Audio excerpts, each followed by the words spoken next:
One thing I've realized after generating over $15 million in Google Ads revenue is that you can do everything right. The perfect campaign structure, the perfect keyword selection, the precise Google Merchant Center optimization, but even all of that will never fit together for you if your bidding strategy is out of context. So in this video, I'll show you exactly how different bidding strategies work inside Google Ads and which one you should be using. So first up, you got your click-based bidding strategies, either manual cost per click or maximize clicks. In both of them, you're essentially optimizing for clicks rather than conversions or any other metrics. And in both of them, also you can give Google a cost per click limit, which Google will never cross. So all of your average cost per clicks will be lower than that number. And this is useful when you don't have any conversion data in the account. So when you're starting a new account, right, you don't have any conversion data, you cannot optimize for conversions because you don't have conversion data. So at the start of the account, when you don't have conversion data, you should use either one of them.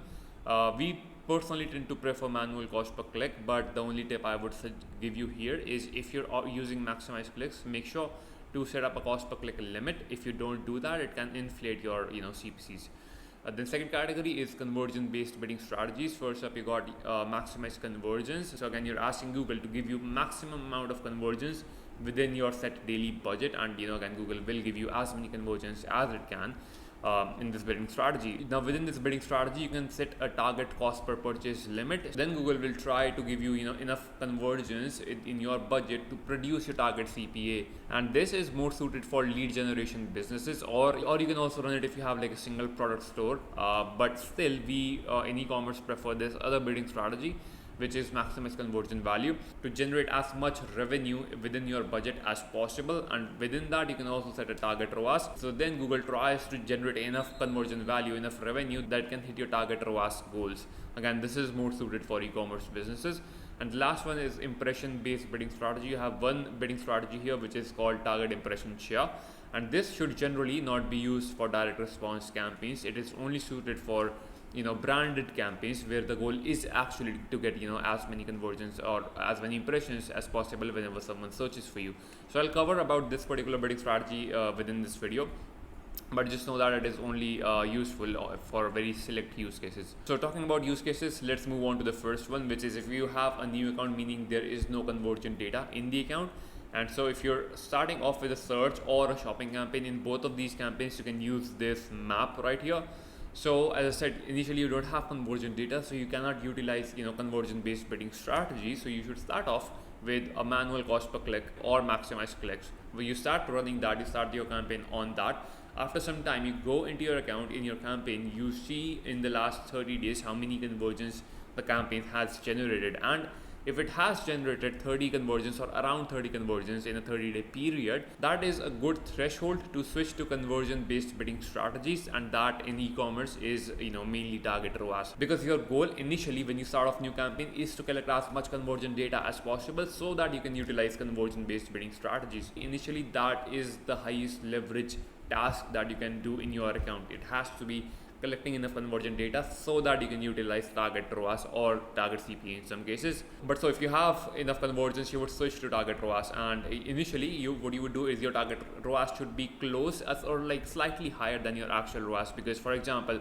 if you're generating let's say 100% ROAS right now and you switch your target ROAS to 200%, it will probably stop spending because Google doesn't know how to produce that much ROAS for you, right? So initially you set a target ROAS slightly higher than your actual ROAS, which might be like 120 to 130% in this case, and then you slowly work up both of these numbers. Alternatively, if you don't have enough conversion data in your account right now, then you look at the performance. Is it manageable? Considering the main goal initially is to switch to smart bidding to collect enough conversion data, because at that point it starts to work way better. And can you manage the current performance? So if you can, what you do is you start squeezing the CPC cap, or you start increasing the budget. What I mean by squeezing the CPC cap is you might have set a CPC cap of let's say $2 or $1.5, right? And then you go and you look at your average CPCs right now, and you reduce that CPC cap slightly below that, so that way your whole average CPC goes down, and by the result of it you get more clicks within that budget. And the goal behind that is you want to try to get more clicks to see if you can get more conversions to again meet that threshold limit, right? Or you can increase your budget and that will also give you more conversions, right? And again, once you hit that threshold of around 30 conversions in a month, then you go and you switch the bidding strategy. Now, if the performance is extremely maybe terrible, or you cannot sustain increasing the budget, that is not an option for you right now. Maybe you're not generating enough revenue right now. It could be a number of different reasons, right?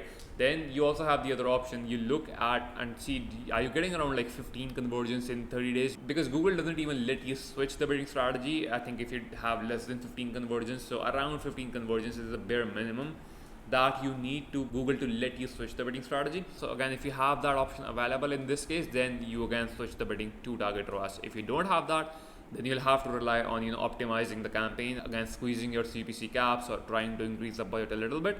And once once that bidding strategy is available to you, then you switch to target ROAS. But this is ultimately the goal at the start of your account, when you don't have conversion data. So that is for search and shopping. Now coming to performance max campaign. So again, if you're starting off with a new PMax campaign in an account that has no conversion data, then you'll have to start off at maximize conversions, because you don't have a click-based bidding strategy available in PMax.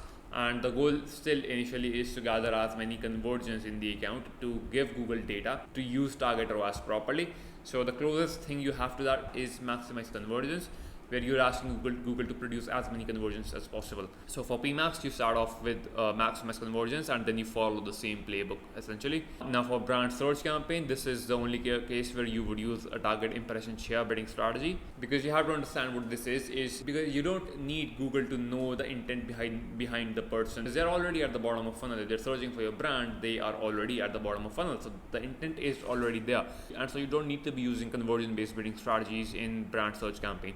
So we use target impression share here, and how we set it up is we set it up at the absolute top of page results 90 to 95% of the times, and you can set a cost per click limit of $2 of or a number like that. It doesn't really matter that much. Now the second case would be when you already have conversion data in the account. So maybe you're running a few campaigns, maybe you're already utilizing target ROAS bidding in that in those campaigns. Now when you want to launch a new campaign, what bidding strategy do you use? So if it is a shopping campaign, first look at what are the search terms. Like, is it the same audience or is it a different audience?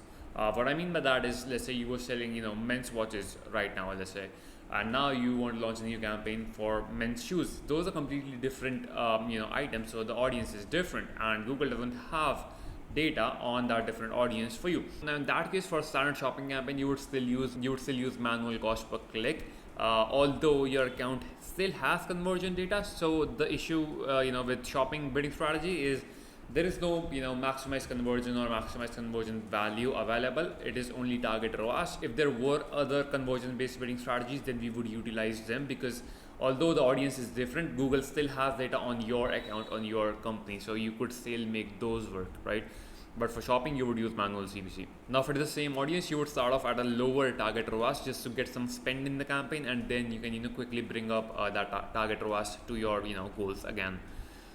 So second campaign, which is a performance max campaign, you would again analyze the same thing. If it is a different audience, then you start off at maximize conversion value. As I said, the audience is different, but still Google has data about you, so it still helps with the process, and you can start off at maximize conversion value. Now if it is the same audience, then you would do the same thing as you would with a standard shopping campaign. Now for search campaign, again exactly the same thing, because in search as well you can utilize conversion based bidding strategies without a target. So if it is a different audience, you start at maximize conversion value with no targets. But if it is the same thing, then you go with a lower target ROAS.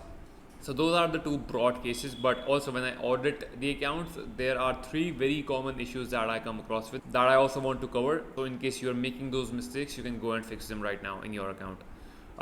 First is maximize conversions instead of conversion value. Again, if it is an e-commerce store, you would want to use maximize conversion value, and I see a lot of brands using maximize conversions in search and PMax campaigns, but they would get a better return if they were to switch the strategy to target ROAS. Second issue is conversion based bidding but no targets.